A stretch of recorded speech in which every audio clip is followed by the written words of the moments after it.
How about there? Okay, it is 1 o'clock straight up on the 3rd of March, and I'm just getting home from town. Oh man, I am feeling it today. I gotta get going building that electric thing. Getting too old for this. So I've kind of talked about bits and pieces, but I'll just kind of do a recap. So this used to be what I used for my lunch bag, but it's got like the military style webbing on it. I keep this clipped on the handlebars because of all the random stuff I keep finding on the side of the road. So I just use that to, it's easy to pick something up and put it in there. Like I'll have, in addition to my water bottle and a few other things, some of the tools I put there because it's easier, that kind of thing. All right, cargo strap and the lunch bag. I always carry an assortment of cargo straps and bungees because when I get there, odds are not every box will fit perfectly. So for instance, some of the boxes I broke down and put in the black tote. This black tote, oh man, that is heavy. That's one of the really good heavy duty ones. I got 2 of them. A lot of these boxes I realized actually say the weight. So this one is 8.78 pounds. This one is 42.5 pounds. 42 pounds, right? Yeah. The other box said 16 pounds. That's the one with the chili. I took that box apart because it wasn't going to fit. So, oops. Several times I've had this box, this tote, slide off of the trailer. Just go sliding down the road. Pretty durable. All right. Got to get your Coke. Maybe I'll tell the story of the polar bear sometime. Not today, though. A couple loaves of bread.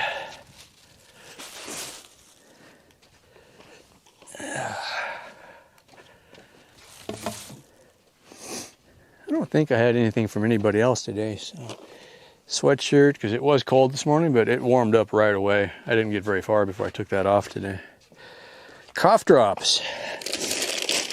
I get allergies, and this seems to help. Just to keep things from getting all crudded up. So, cheap entertainment. Literally, I'll find myself, I'll be bored some days, and I'll just start eating cough drops. I'm like, I got to work on that. 2 cases, 2 6-packs of chili. That was the heavy part. And then the other box, parcel post. They probably don't put the weight on that one. I don't see a weight on that one. So 12 of these. I'm just going to leave that in here, I guess. And a couple bottles of water. Oh man, it is so warm today. I'm not going to say how warm because that thermometer is just useless, but I'll bet it's in the 70s anyway. It's beautiful. Could have wore shorts, really. But then you'll turn around and the wind will blow and it'll be cold some days. So, you know, yesterday it was really cold in the wind, so.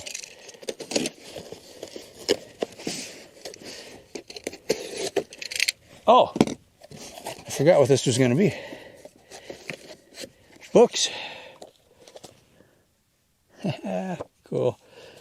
Yeah, this should be all of the last books I did. Oh, that looks cool. Surface of Mars. Very cool. It is this, I don't know, it's goofy, right? I mean, it's kind of like laughing at your own joke or something like that, but that stupid book has been rattling around in my head for so long. So to finally see it in physical form, that's just kind of cool. Anyway, so if I can do any kind of display on this or not, I'll just put a link. And one of the things that I haven't done yet on the book covers, that's the big one, the last one. I need to post a picture of all the covers on the website, so I'll try to remember to do that. Oh, that looked cool. I was doing this just before Perseverance landed on Mars, And I was giggling when I started seeing the pictures that they posted because they had the orange and white parachutes, and this is something landing on Mars. So I was pretty excited about that when I saw it. All right. Yeah, there's 9 books in the set. That was actually season 1, and then there was 3 books of the prequel. This is the way it kind of happened, so yeah. Anyway, there'll be a link in the description for that, or just go to marsclipper.com.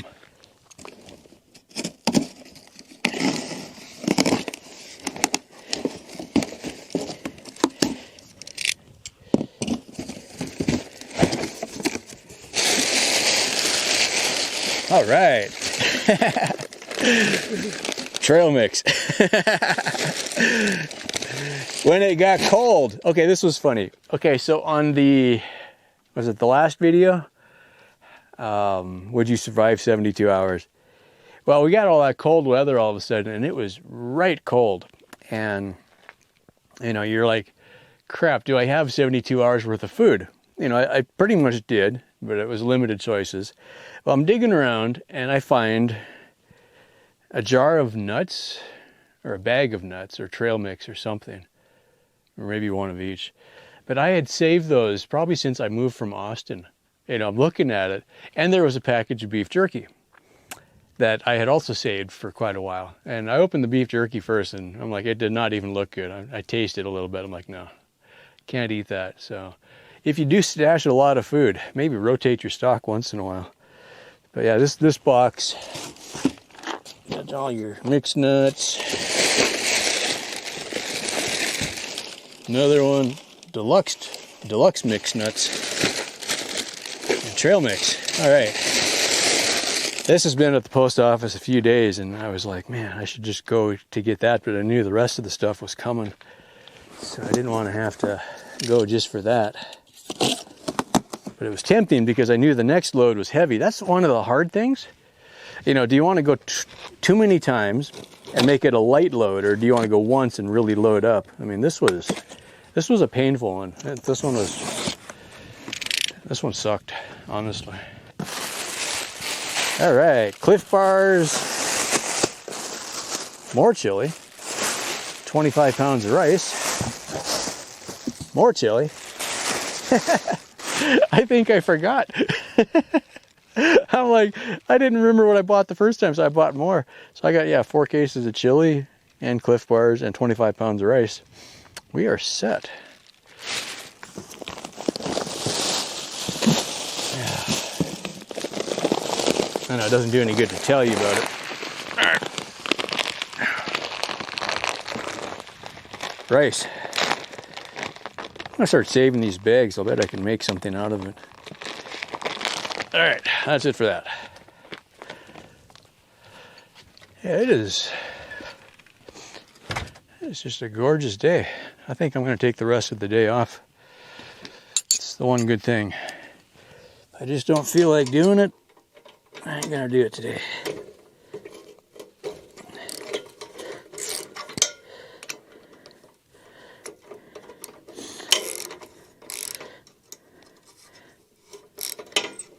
This has been one of those things that, aside from a few failures, is doing pretty well.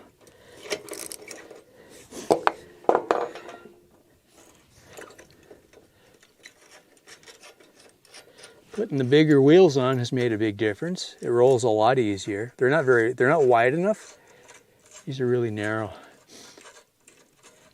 20 by 1.7, I think is what it says. 7.5 maybe. So that's pretty narrow on the gravel. You really feel them plowing in. Oops. That's I think it's a 5/16 stainless bolt. Works. I'm not really seeing any wear on it. The 1/4-inch bolt, I was getting some wear because it's constantly bouncing when it's on the gravel. You hit a rock and the whole thing just lurches, so it's taking a pretty good beating. And that was, I haven't done all the math yet, but, well, one box was 40-something pounds. Yeah, so it was a pretty solid load. But the pivot here, swivel on here, that one I can never seem to get it to stay tight. But I don't want to tighten it too much, so it's got a lock nut in there, I think, if I remember right. And it needs to be able to pivot in 3 directions so it doesn't bind up. But it's like the load. You notice I just laid the bike down. Moving stuff around will knock the bike over. So, okay, let's go put this away and then we'll be ready for something.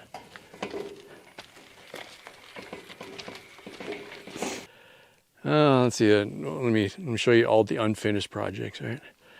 All of this was under the bus. Let me do the back first because it makes it easier. Oh, this is my stone hedge.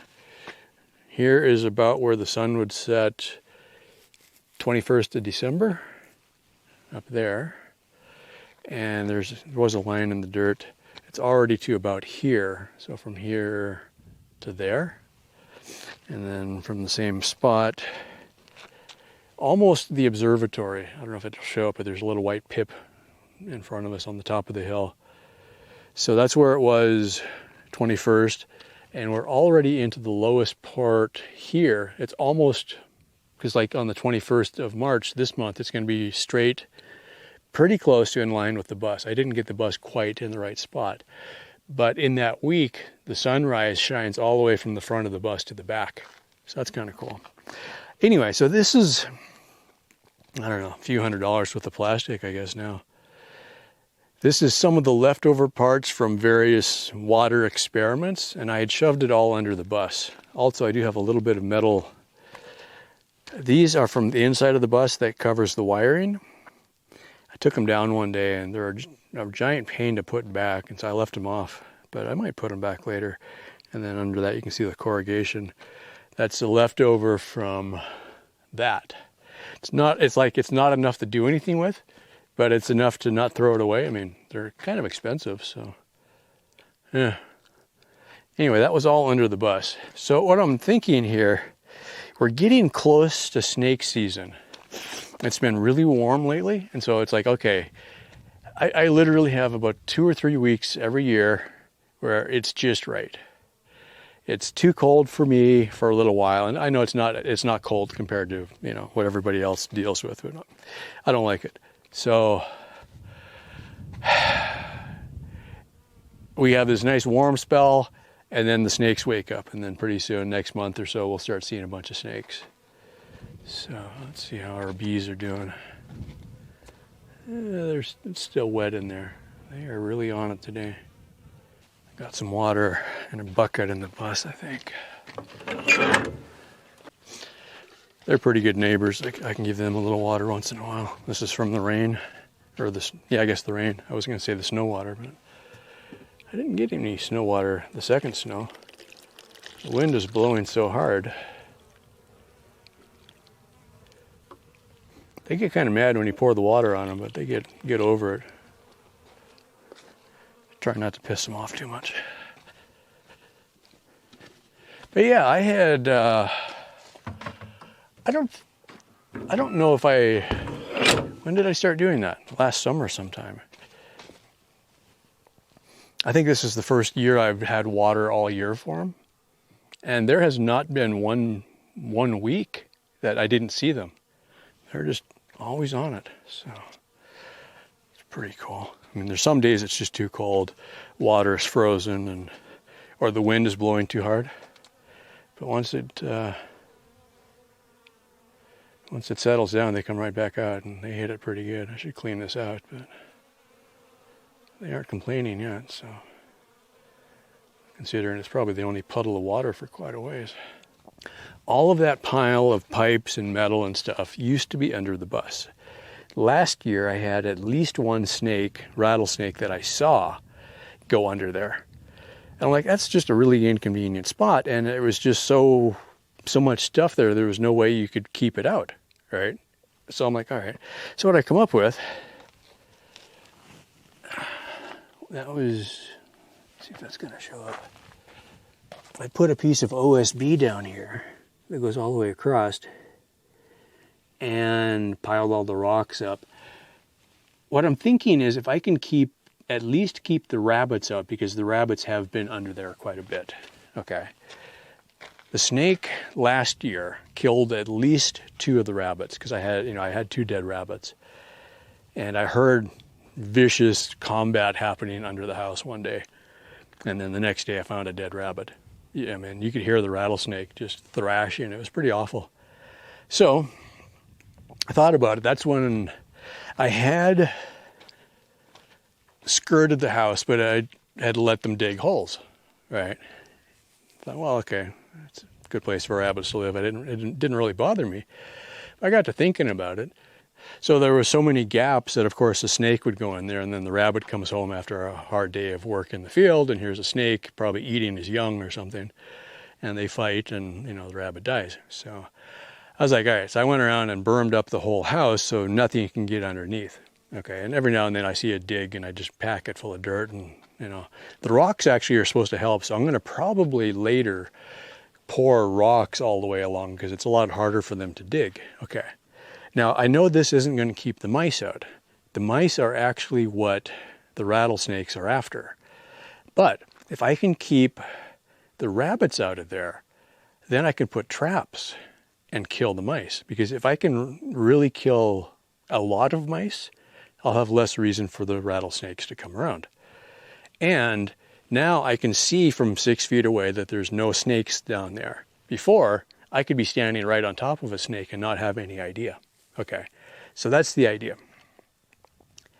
Next, another project. I'm not going to say the next project. This is my utility box.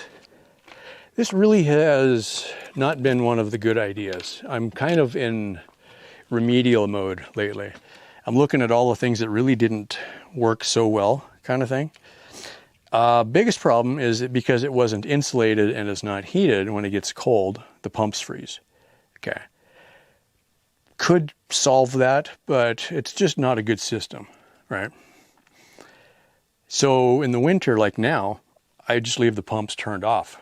And it kind of depends. It's like it's not going to freeze very much more this year until next winter.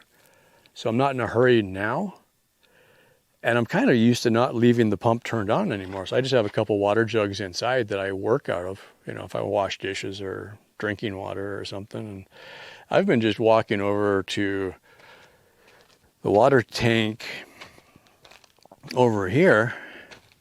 It's like if it's what I'm considering like utility water, I can turn the pump on and like run my shower. But this tank is drinking water and it's not plumbed to anything.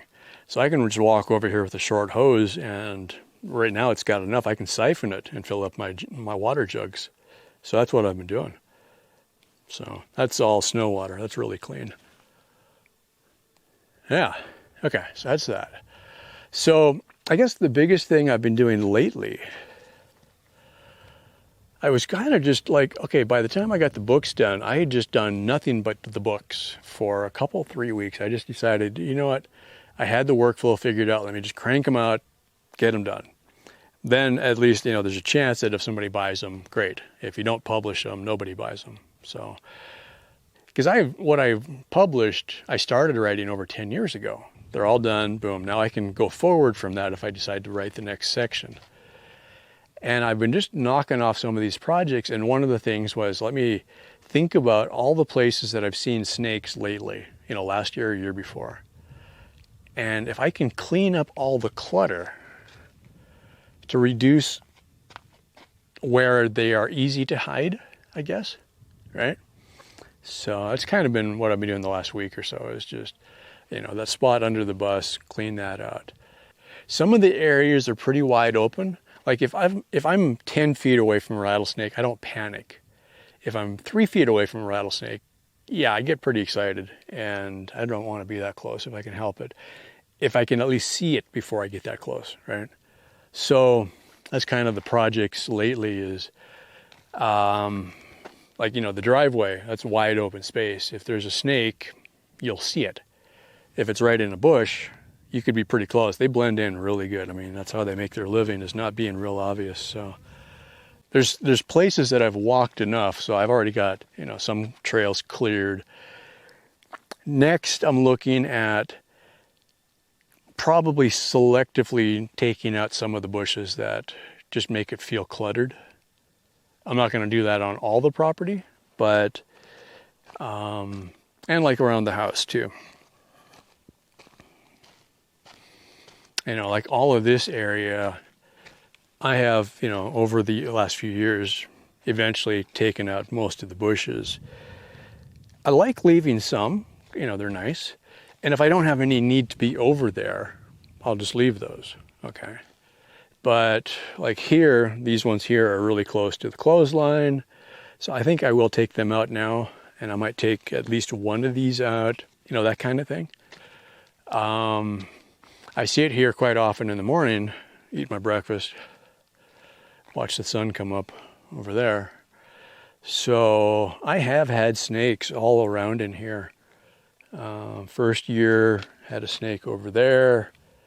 When I was building the house, there was a snake. Used to be a bush right there. I left the bush for quite a while and decided, yeah, you know what? I don't want to have a place for the snake that, it's not that they're going to be hiding in the bush necessarily, because some of the snakes I've seen just completely out in the open sunning themselves, right? But at least it won't be right behind the bush where you can't see it. Because that is the worst feeling. You come just bebopping around the corner and there's a snake right there, The one that killed the rattles, or that killed the rabbits, I'm pretty sure it was the same one.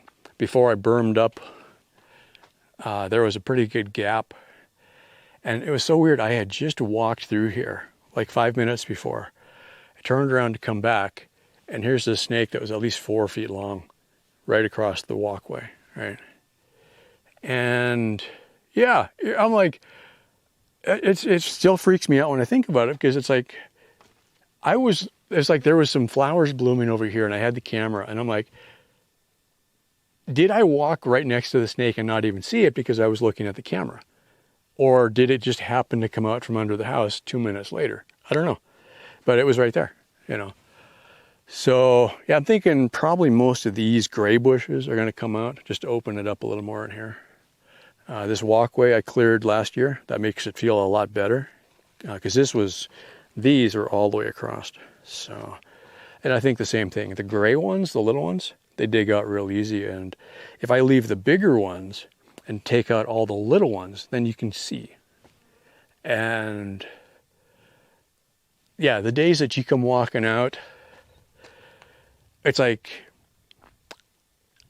that'll be the worst day ever if I come out and I, hit the step and realize that there's a snake on the step and I didn't see it, because it takes you a second for your eyes to adjust. So this time of year, I'm trying to get myself back in the habit. Before I open the door, take a moment, get my head straight. Okay, open the door, take a quick look. I look in the first 3 feet, and then I look at the first 6 feet, and then I kind of scan around, and then I step out, right? Just every time. It's just what keeps you alive out here, because yeah, the snakes are attracted to, well, shade and protection and mice. What do you have on here? Every time I think I want to build a shade, I'm like, that's just going to attract more snakes. Yeah, you can't win. The motorcycle used to be parked right in here, and it was in the way.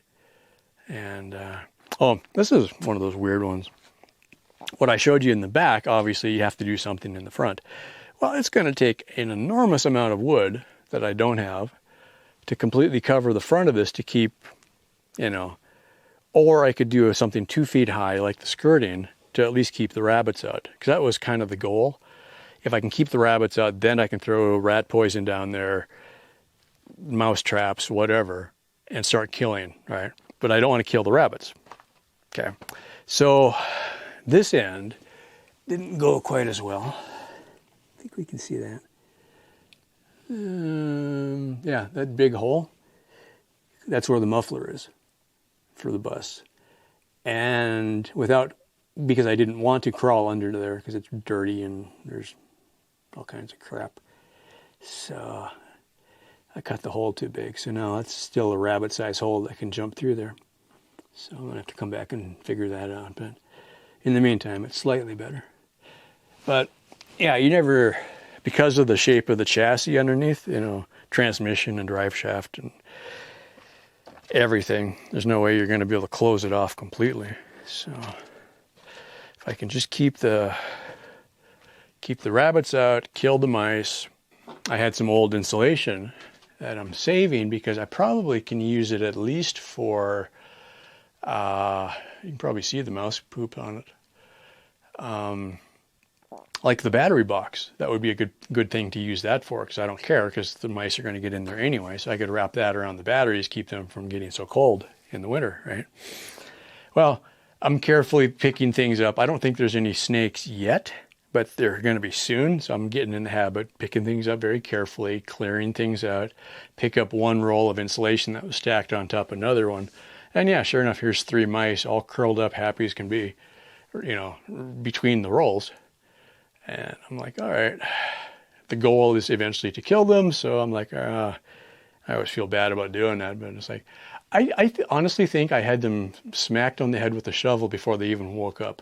You know, it makes me the worst person ever probably. But it's like dead in a mousetrap or dead under a shovel is probably about the same difference. But it did feel kind of wrong. You know, they didn't wake up and run away. I just knocked them off and smacked them before they even woke up. So I don't know. I can do it, but I still don't feel good about doing it, I guess. So, yeah. Anyway, probably some of the pipes and stuff that are outside are going to end up in here, like where those down pipes are there from the rain gutters. Yeah, and turtle. Whole nother subject there. I had a pretty good idea of what I was going to do. And I've completely scrapped that. So now after I spent the money on those parts, yeah. That's one of the things that's holding me up is after breaking down a few times, you know, like the blue bike back there in the shadow. Yeah, it's got 3 broken spokes. That happened in town 15 miles from home. Yeah. And you're like, okay, so if I get turtle working the way I think it's going to work, I could be 50 miles from home. What do I do if I break down there? I'm not going to get roadside assistance for a bicycle. I mean, I'm sure they'd love to take my money, but they don't come out here anyway. Yeah. So if I do build something, I got to do a good job.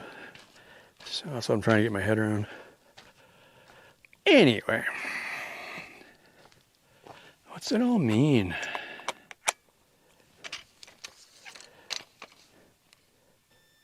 So I guess that's about all. You know, I was just kind of wanted to check in, show you a little bit of what I'm working on out here. It hasn't seemed like I've had a big project, so I haven't felt like making a video, but it's all the little stuff that adds up. So just want to let you know I'm still out here. Thanks for all your support. I do appreciate you. And if you got an idea, go do it. Don't wait for it, because you never know. Cool. I'm going to go take a shower. I'm stinky. All right, bye for now.